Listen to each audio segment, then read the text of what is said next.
So I think the question on a lot of people's minds, even if they're like, well, this is a great idea, I would love to have that, but who does the work? Yeah, and I think that's a great question to ask. I think that a lot of the work can actually be done during the sermon prep.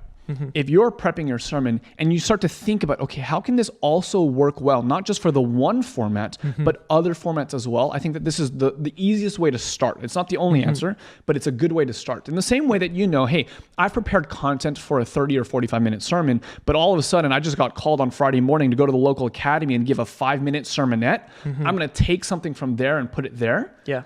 You already have this idea of how to translate your content. If you're thinking, hey, as I'm building out my sermon, what are the best Bible verses that I want to use to illustrate my point? Those could also be little micro blogs. Post the verse, and then maybe give 2 or 3 sentences of your thoughts as to why this verse matters. Yeah. And if you're even going real meta, what are the tweetable, repeatable phrases that you want people to think about as you're talking? I think someone who does this really great, and maybe he does it without even thinking, is Ben Lundquist. Absolutely. All the time, whenever I hear him speaking, I'm like, oh, yep, got to write that down, got to tweet that, because that's going to be really good. Yeah. And if we start to think in this idea of we're not just communicating in this one place, but our communication is most effective when it lives and breathes in a multitude of spaces.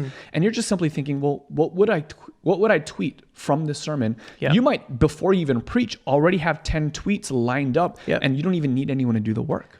Yeah. So that's where I might start. But beyond that, hey, what would it look like? Because young people are wanting to get involved. What if it say, hey, I need your help. You're a really talented, creative individual. Here's the sermon file. How can you help me cut this up in ways that would breathe well and work well on different social media platforms? Yeah. There's a way to outsource it to other people.